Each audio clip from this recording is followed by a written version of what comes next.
Hello children, continuing with the revision portion. Today we are going to do chapter 4, what books and burials tells us, short question answer. Starting with short question answer. सबसे पहला question. When did the Aryans migrate to India? Migrate का मतलब एक जगह से दूसरी जगह move करना. आंसर है 1500 BC. Question number 2. Who were the Indo-Aryans? Indo-Aryans कौन थे? Answer, they were the inhabitants of Central Asia who migrated to India and settled in Punjab. तो वो लोग थे जो सेंट्रल एशिया के थे जो कि उन्होंने माइग्रेट किया था इंडिया की तरफ और सेटल किया था उन लोगों ने पंजाब में. इनहेबिटेंट्स दैट मीन्स बेसिकली वो सेंट्रल एशिया से बिलोंग करते थे, फिर उन्होंने माइग्रेट किया था इंडिया और फिर सेटल डाउन करा पंजाब में. Question number 3. From where did the Aryans came to India? कहाँ से आर्यंस आए थे इंडिया में? Answer is Central Asia and Caspian Sea. Question number 4. Where did the Aryans settle first in India? तो Aryans ने पहली अपनी जो सेटलमेंट वो कहाँ करी थी इंडिया में? आंसर है Punjab. Question number 5. Name the Vedas which is the collection of spells and charms. तो हमें उस वेदा के नाम बतानी है जो कि कलेक्शन होते हैं स्पेल्स एंड चार्म्स के. आंसर है अथर्व वेदा. स्पेल्स एंड चार्म्स का मतलब होता है मंत्र, मैजिक, ये इन चीज़ों का मतलब होता है. Question number 6. Who was grihapati? गृहपति कौन थे? Answer the eldest member of the family, जो सबसे एल्डेस्ट मेंबर थे फैमिली के. Who was the head of the family? जो सबसे eldest member of the family थे, जो कि हेड ऑफ द फैमिली भी थे. Question number 7. Name the 2 assemblies which took up all the important matters relating to the jana. तो 2 assemblies की नाम बतानी है जो कि important matters जो रिलेटेड होते हैं जना यानी कि लोगों से रिलेटेड, उनको देखते हैं. आंसर है the sabha and the samiti. Question number 8. What was nishka? निष्का क्या था? निष्का एक प्रकार की कॉइन होती थी. Nishka was a sort of coin. Question number 9. Define megaliths. Megaliths क्या है? A megalithus is a large stone that has been used to construct a structure or a monument. तो मेगालिथिक एक बड़ी सी स्टोन होती है जिसका इस्तेमाल किया जाता है कंस्ट्रक्शन करने के लिए, एक मॉन्यूमेंट को, एक बिल्डिंग या फिर मॉन्यूमेंट को कंस्ट्रक्ट करने के लिए इस्तेमाल किया जाता था. Question number 10. Mention any 2 region where megaliths have been found. हमें 2 रीजन के नाम बताने हैं जहाँ पे मेगालिथिस को पाया गया है. Answer Brahmagiri, Imamgaon and Kashmir. Moving to the long question answer segment. Question number 1. Analyse the role of the king in the Rigvedic period. हमें ये बतानी है कि क्या रोल रही थी किंग की ऋग्वेदिक पीरियड के टाइम पे. Answer duties were he had to rule according to the wishes of the tribe, यानी कि उनको रूल करना होता था लोगों के विशेज के अनुसार. Second, he had to maintain internal peace. उन्हें इंटरनल यानी कि भीतरी पीस यानी कि अंदरूनी पीस को भी मेंटेन करना पड़ता था, इंटरनल पीस को भी मेंटेन करना पड़ता था. Third, he had to treat the people in a kind and affectionate manner. उन्हें लोगों को ट्रीट करना होता था एक अफेक्शनेट, एक दया की भावना से. Fourth, he had to settle cases of dispute of the tribesman. और उन्हें सेटल भी करना पड़ता था जो भी मतभेद होते थे लोगों के बीच में. Question number 2. Into which 4 classes was the society divided? Give the occupational duties of each class. और किस 4 क्लासेस में सोसाइटी डिवाइडेड थी और उनके ऑक्यूपेशनल ड्यूटीज़ के बारे में बतानी है. Answer the Aryan society was divided into 4 classes. तो आर्यन सोसाइटी कितने क्लासेस में डिवाइडेड थी? 4 क्लासेस में. द ऑक्यूपेशंस एंड ड्यूटीज़ क्या क्या थी? अब हम जानते हैं. सबसे पहला, the Brahmins.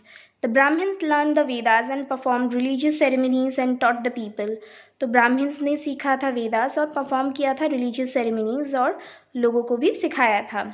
Kshatriyas way the ruling and the warrior class.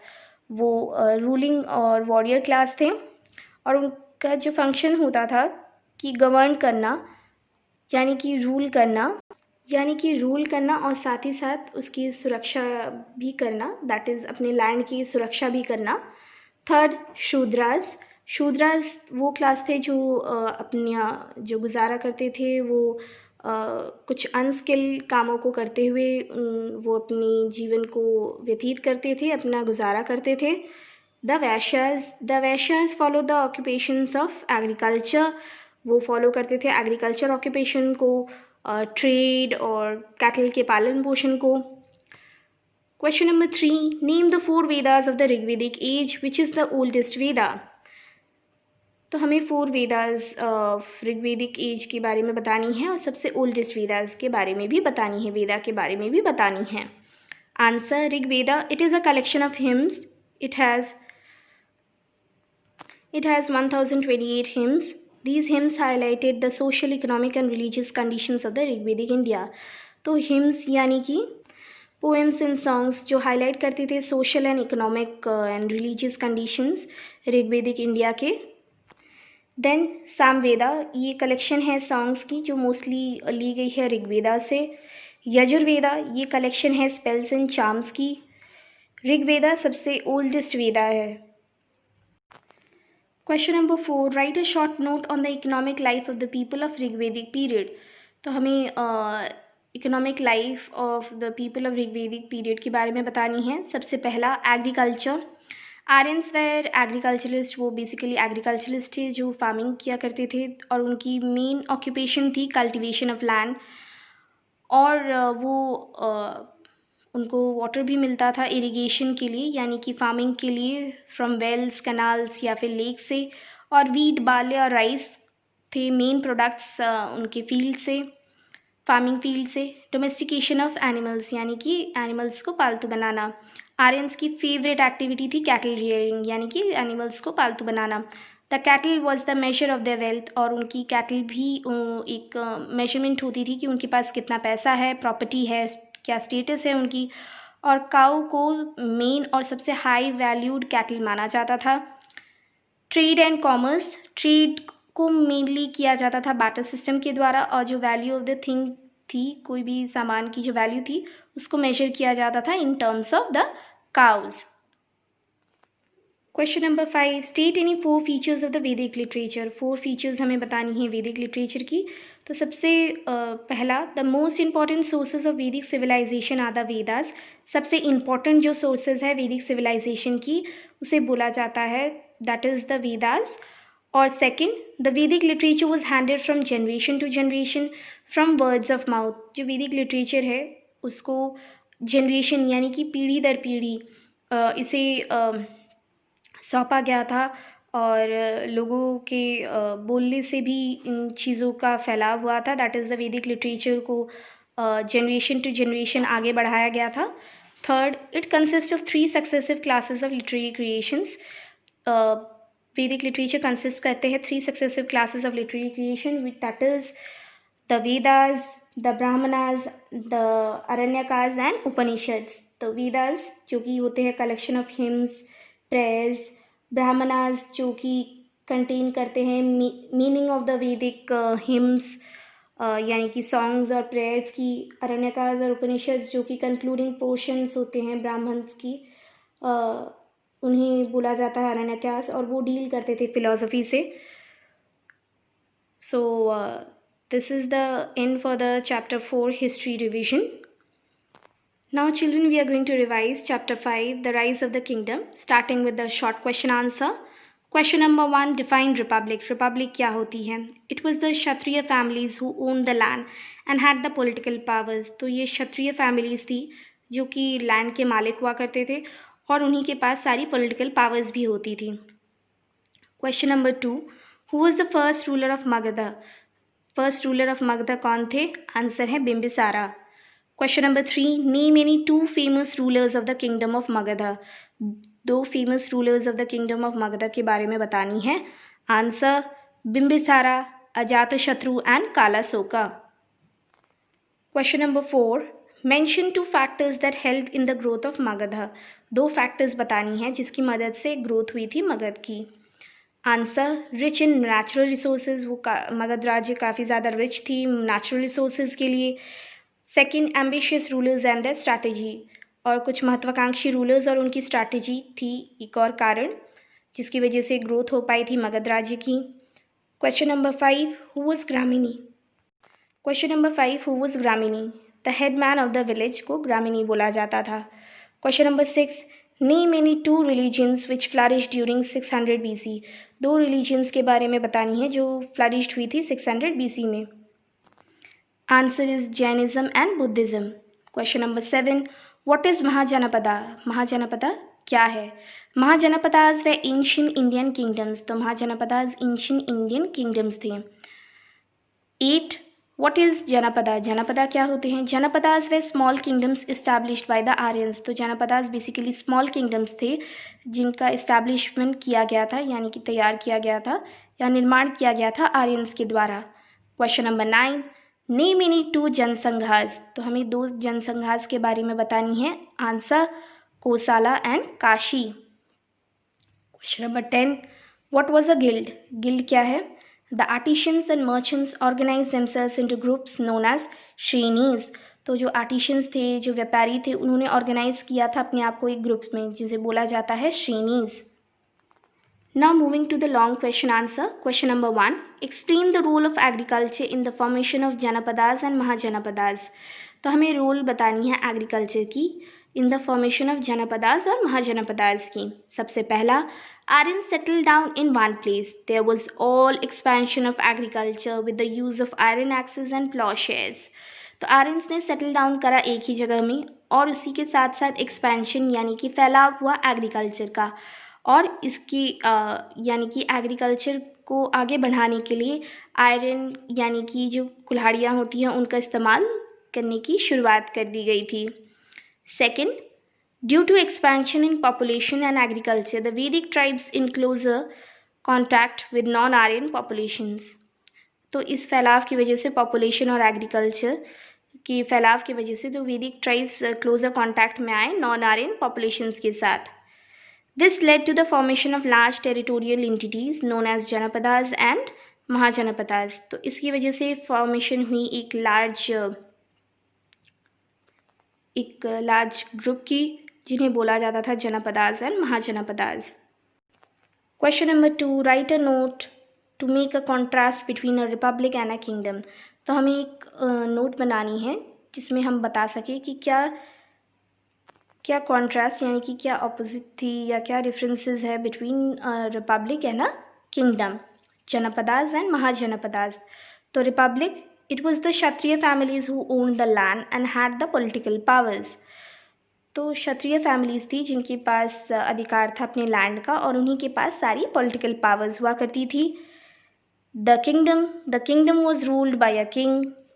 तो किंगडम को रूल किया जाता था किंग के द्वारा। The form of government was heredity monarchy, और ये जो गवर्नमेंट थी वो वंश के हिसाब से चली जा रही थी, और किंग काफ़ी ज़्यादा पावरफुल थे। Question number 3, analyse the political structure and administration of the kingdom of Magadh. तो हमें पॉलिटिकल स्ट्रक्चर और एडमिनिस्ट्रेशन यानी कि शासन जो किंगडम की रही थी मगध राज्य की, उसके बारे में हमें आंसर बतानी है। Answer 1, the position of the king. तो पोजिशन ऑफ द किंग के बारे में, the kingdom was ruled by a king, the form of government was heredity monarchy, the king was very powerful, he was the guardian of his people, life, society and religion. तो kingdom को rule किया जाता था king के द्वारा, और इस तरीके की जो फॉर्म ऑफ गवर्नमेंट थी वो हेरिडिटी मोनार्की यानी कि वंश दर वंश, पीढ़ी दर पीढ़ी चली आ रही थी। The king was very powerful, king काफ़ी ज़्यादा पावरफुल थे, और वो गार्जियन थे लोगों के लाइफ के, सोसाइटी और रिलीजन के। Administration, there was a public assembly और the council of advisers to help the king. Administration, there was a public assembly or the council of advisors to help the king. The headman of the village was known as Gramini. The king had the power to collect taxes. तो एक public assembly भी हुआ करती थी जहाँ पे council of advisers भी थे, कुछ एडवाइजर्स भी थे जो किंग की मदद करते थे उनके शासन के लिए, और जो हेडमैन थे विलेज के उन्हें बोला जाता था ग्रामीणी, और किंग के पास पावर था कि वो कलेक्ट कर सके टैक्सेस को। Now we are going to revise our first chapter of civics, that is understanding diversity and discrimination. That is starting with short question answer. Question number 1, what do you mean by the term diversity? Diversity का मतलब क्या होता है? Answer, diversity is a range of many people and things that are different from one another. Diversity का मतलब होता है एक रेंज जहाँ पे कई सारे लोग और जो थिंग्स होती हैं वो डिफरेंट होती हैं एक दूसरे से। Question number 2, give 2 examples of diversity. 2 examples बताइए डाइवर्सिटी के। सबसे पहला, people in India speak different languages.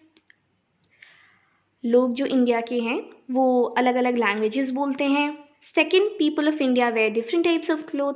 जो लोग हैं इंडिया के वो अलग अलग टाइप्स के कपड़े पहनते हैं। Question number 3, give 2 examples from your region which represent unity. 2 example बताइए अपने रीजन से जो कि रिप्रेजेंट करते हैं यूनिटी को। Answer, we all celebrate independence day together. हम सारे इंडिपेंडेंस डे को एक साथ सेलिब्रेट करते हैं। People of Punjab celebrate Baisakhi together. और जो लोग होते हैं पंजाब के वो सेलिब्रेट करते हैं बैसाखी एक साथ। Then what is inequality. Inequality क्या है? इनइक्वालिटी एक सिचुएशन होती है जहाँ पे एक पर्सन को does not have the resources and opportunities which are available to others. तो इनइक्वालिटी एक सिचुएशन होती है जिसके तहत जो एक पर्सन होते हैं उनके पास रिसोर्सेज या अपॉर्चुनिटीज़ अवेलेबल नहीं होती है compare to others. Question number 5, give 1 example which shows diversity of Kerala and Ladakh. तो एक एग्जाम्पल बतानी है जो कि डाइवर्सिटी शो करते हैं केरला एंड लद्दाख के। लद्दाख बेसिकली एक हिली एरिया है, वेयर एज केरला एक कोस्टल एरिया है। Question number 6, give 1 example which represents commonality between Kerala and Ladakh. तो एक एग्जाम्पल बतानी है जो रिप्रेजेंट करती है एक common factor between Kerala and Ladakh. तो answer, both regions are influenced by Chinese and Arab traders. तो दोनों ही रीजन्स में प्रभाव रहा है चाइनीज़ और अरब ट्रेडर्स का। Question number 7, mention any 2 tensions prevailing in India. 2 tensions के बारे में बतानी है जो कि प्रिवेल कर रही है यानी कि है इंडिया में। Answer, inequality and discrimination. Inequality और discrimination. Question number 8, what is prejudice. तो प्रिजुडाइज क्या होती है? इट मीन्स टू जज अदर पीपल नेगेटिवली और सी देम एज इन्फीरियर। तो प्रिजुडाइज का मतलब होता है लोगों को जज करना नेगेटिव तरीके से या फिर उनको इन्फीरियर यानी कि छोटा समझना। Question number 9, give 1 example of stereotype. Stereotype की एक एग्जाम्पल बतानी है। Economic and social inequality and caste system. Economic और सोशल इनइक्वालिटी और जो कास्ट सिस्टम है ये इसकी एग्जाम्पल है। Question number 10, how is stereotype harmful for the society. Stereotype may lead to the division of society. इसकी वजह से सोसाइटी में डिवीजन हो सकती है और स्टीरियोटाइप की वजह से all of us affect all of us as they prevent us from doing certain things। तो स्टीरियोटाइप की वजह से हम अफेक्टेड होते हैं और हमें प्रिवेंट करते हैं कि हम कुछ चीज़ों को करें, यानी कि हमें प्रिवेंट करते हैं कि हम कुछ चीज़ों को करें। स्टीरियोटाइप की वजह से हम अफेक्टेड हो जाते हैं और इसकी वजह से हम रुक जाते हैं और हम कुछ चीज़ें नहीं कर पाते हैं।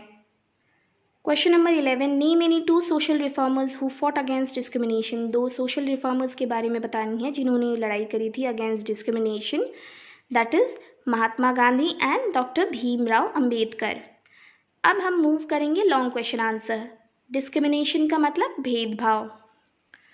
Question number 1, what are the major factors which lead to diversity. कौन कौन से मेजर फैक्टर्स है जिसकी वजह से डाइवर्सिटी क्रिएट होती है। Answer, features are migration. People went from one place to another in search of work, while other left because of war. तो लोग एक जगह से दूसरी जगह मूव करने लगे इन सर्च ऑफ वर्क यानी कि काम की वजह से, और कुछ लोग अपना घर उन्होंने छोड़ दिया वॉर की वजह से। Second, climate. तो जो जोग्राफी है केरला की वो सूटेड है फॉर ग्रोइंग स्पाइसेस, यानी कि वो सूटेबल है स्पाइसेस को ग्रो करने के लिए। वेयर एज जो कूल क्लाइमेट कंडीशंस है लद्दाख की वो फेवरेबल है पैस्टरलिज्म यानी कि कैटल्स के पालन पोषण के लिए। Third, trade. Kerala is famous for spices that makes this region attractive for traders. तो केरला फेमस है स्पाइसेस के लिए जो कि अट्रैक्टिव बनाते हैं ट्रेडर्स, यानी कि केरला को अट्रैक्टिव बनाते हैं ताकि ट्रेडर्स अट्रैक्टेड होकर केरला में आएँ। Question number 2, compare Kerala and Ladakh on the following points. Also mention whether your conclusion leads to unity or diversity. तो हमें कंपेयर करनी है केरला एंड लद्दाख को इन पॉइंट्स में, और फिर हमें कंक्लूजन बतानी है कि कंक्लूजन की यूनिटी की तरफ ये कंक्लूजन बढ़ रहा है या फिर डाइवर्सिटी की तरफ. Diversity between that is Kerala and Ladakh. तो सबसे पहला क्लाइमेट. केरला में एक ट्रॉपिकल क्लाइमेटिक कंडीशंस होती हैं और लद्दाख में कूल क्लाइमेटिक कंडीशंस होती हैं. ऑक्यूपेशन यानी कि जो कल्टीवेशन यानी कि farming of spices and rice की होती है केरला में, और लद्दाख में पैस्टोरलिज्म यानी कि कैटल्स की पालन पोषण किया जाता है लद्दाख में. Third, festival. केरला में ओनम मनाया जाता है, लद्दाख में हेमिस. Fourth, history. केरला की हिस्ट्री की ये रही है कि interaction with foreigners has made Kerala a multi religious society. तो जो इंटरैक्शन रही है केरला की फॉरेनर्स के साथ, उसकी वजह से केरला एक मल्टी रिलीजियस सोसाइटी बनी है. लद्दाख की हिस्ट्री है कि Buddhism reach Tibet via Ladakh which is also known as little Tibet. तो बुद्धिज़्म रीच किया था तिब्बत वाया लद्दाख, जिसे लिटिल तिब्बत भी बोला जाता है. Question number 3, how India's freedom movement contributed in creating unity among the people. तो कैसे इंडिया के फ्रीडम मूवमेंट ने कंट्रीब्यूट किया था among the unity among the people. Answer, men and women, Hindus, Sikhs, Muslims, rich and poor had gathered to protest against the British. तो महिलाएं, पुरुष, Hindu, Muslims सारे, या फिर वो रिच हो या पुअर हो, सारे लोग एक जगह इकट्ठा होकर वो प्रोटेस्ट करते थे ब्रिटिशर्स के against. The national movement led by Mahatma Gandhi provided a common platform to all the people. जो नेशनल मूवमेंट की जो शुरुआत करी गई थी महात्मा गांधी के द्वारा, वो एक कॉमन प्लेटफॉर्म लोगों को प्रोवाइड किया गया था उसके माध्यम से, जिससे कि वो आगे की लड़ाई लड़ पाए ब्रिटिशर्स के खिलाफ. Question number 4, explain the various forms of discrimination prevailing in the society. हमें एक्सप्लेन करनी है वेरियस फॉर्म्स ऑफ डिस्क्रिमिनेशन जो कि प्रिवेल करती है सोसाइटी में. प्रिवेल करने का मतलब होता है एग्जिस्ट करती है सोसाइटी में. Answer, by doing something to pull other people down. कुछ ऐसा करना जिससे कि किसी और को नीचा गिराया जा सके. By stopping people from taking part in certain activities. लोगों को रोका जाए जिससे कि वो कुछ एक्टिविटीज़ में पार्ट न ले पाएँ. By stopping some people from taking water from the same well. लोगों को रोकना एक ही वेल या एक ही कुएं से पानी न लेने देना. ये कुछ भेदभाव हैं जो सोसाइटी में एग्जिस्ट करते हैं. Moving ahead with the next question, explain the role played by Mahatma Gandhi and doctor Bhimrao Ambedkar in removing discrimination. तो हमें अब एक्सप्लेन करना है जो रोल प्ले किया गया था महात्मा गांधी और डॉक्टर भीमराव अंबेडकर के द्वारा भेदभाव को हटाने के लिए या मिटाने के लिए. Answer, Mahatma Gandhi. He raised his voice against the inhuman practices. तो उन महात्मा गांधी ने आवाज़ उठाई थी कुछ जो प्रैक्टिसेस किए जाते थे, अमानवीय प्रैक्टिसेस जो किए जाते थे, उनके खिलाफ महात्मा गांधी ने आवाज़ उठाई थी. Second, he even stopped using the word untouchable and call them Harijan. उन्होंने इनफैक्ट रोक दिया था वर्ड यूज़ करना अनटचेबल, और उसकी जगह वो बुलाते थे Harijan. Doctor Bhimrao Ambedkar, he fought for the rights of the Dalit community. Doctor Bhimrao Ambedkar ने लड़ाई लड़ी थी for the rights of the Dalit community. Dalit community के लिए उन्होंने लड़ाई लड़ी थी. Second, he encourage Dalits to send their children to school and colleges. उन्होंने दलित्स को इनकरेज किया था कि वो अपने बच्चों को स्कूल एंड कॉलेजेस में भेजें. Now we are going to discuss the exercise portion of chapter 4 history, that is starting with match the following columns. First, Brahmins. The answer is those who performed yajnas and learnt Vedas. तो answer है Brahmins for this. Second, Indra, the god of rain, thunder and prosperity. Kshatriyas, the warrior class. Surya, the sun god. Purohit, a religious advisor to the king. Senani, the, that is, chief of the army. Now moving to the true and false segment. Now, the first true and false segment. The early Vedic Aryans worshipped nature gods. This is true. The Vedic literature was written in Sanskrit verse. This is true. Aryans worshipped nature gods. This is also true. Imamgao is a Paleolithic site. This is false. Actually, Imamgao is a early village. Fifth, sources of knowledge about the early Vedic or Rig Vedic period are available in 4 Vedas, of which the Samveda is the oldest. This is false. We know Rig Veda is the oldest Veda. Moving to the multiple choice questions. The Aryans originally lived in Central Asia. Which one of the following is the oldest Veda? That is Rig Veda. Which of the following Veda is a collection of spells and charms? That is Atharva Veda. Which of the following are prose texts which contain details about the meaning of Vedic hymns, their application, stories of their origins? The answer is the Brahmanas. कौन से pros text हैं जो contain करते हैं meaning of वैदिक hymns, that is prayers and songs, और उनके application, stories, उनके ओरिजिन्स के बारे में? The answer is Brahmanas. और कौन से फॉलोइंग वेदा जो कि कलेक्शन होते हैं स्पेल्स एंड चार्म्स के? That is Atharva Veda. Which one of the following is the oldest Veda? सबसे पुराने कौन से वेदा हैं? ऋग वेदा. और आर्यंस ओरिजिनली कहाँ पे रहते थे? Central Asia. A group of villages was known as, a group of villages को क्या बोला जाता है? Vish. Which of the following was considered the god of rain? किन्हें कंसिडर किया जाता है god of rain? That is Indra. Who was the purohita? Purohita कौन थे? जो रिलीजियस एडवाइजर थे किंग के, उन्हें बोला जाता है purohita. Now coming to the exercise portion of, that is chapter 5 history, starting with match the following column. A, in a republic the answer is the head of the state is elected. Ajatashatru ruled from 495 to 462 BC. Kalasoka, the answer is last emperor of Shishunaga dynasty. Shrenis, a group of artisans.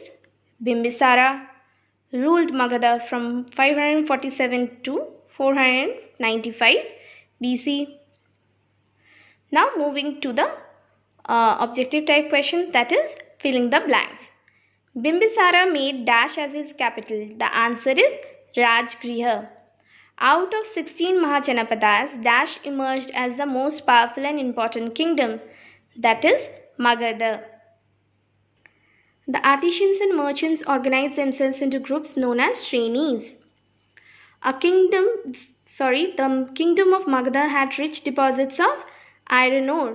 The kingdom of Magadha had rich deposits of iron ore. Ajatashatru called the first Buddhist council in Rajgriha in 487 BC. Correct the following statements. तो क्या statement लिखा हुआ था? Ajatashatru was the first ruler of Magadha. But this is not true. Actually, Bimbisara was the first ruler of Magadha. Ajatashatru murdered his father. तो इसका answer क्या होगा? Kalasoka was murdered by Mahapadmanabha Nanda. The first council of Buddhist religion was called by Bimbisara. This is wrong. It was not called by Bimbisara. It was called by Ajatashatru. The core of Magadha was the area of, actually it was written here Karnataka. Karnataka is not correct. The answer is Bihar. Hinduism and Islam were the two important religions which flourished in Magadha. तो Hinduism इस्लाम की जगह ये दोनों correct नहीं है, इनकी जगह होगा बुद्धिज़्म एंड जैनिज़्म. दो इंपॉर्टेंट रिलीजन्स थे जो कि काफ़ी ज़्यादा इनका फैलाव हुआ था मगध राज्य में. Moving to the multiple choice questions. There were dash Mahajanapadas. कितने महाजनपदास थे? 16. The core of Magadh was the area of, सबसे इम्पोर्टेंट ऑफ द मगध राज्य में थे वो थी एरिया ऑफ बिहार. और जो सबसे पहले रूलर कौन थे मगध राज्य के? बिम्बिसारा. और ग्रामीणी इससे बोला जाता है the village headman. There were dash varnas in the Magadh society. तो कितने वर्णास थे मगध सोसाइटी में? 4. Under this, a horse was let loose to wander and guarded by the king's men to show the supremacy. और इस तरीके से हॉर्स को लूज छोड़ दिया जाता था और गार्ड किया जाता था किंग के मैन के द्वारा, जिसके द्वारा वो अपनी पावर, अपनी सुप्रीमेसी को दिखा पाए. तो ये इसे क्या बोला जाता था? Ashvamedha. 17. Magadha was a dash. Magadha was Mahajanapadas. 18. Janapadas was the capital city of Vaji. Students, this is the end for today's revision video. Please go through this video. Thank you.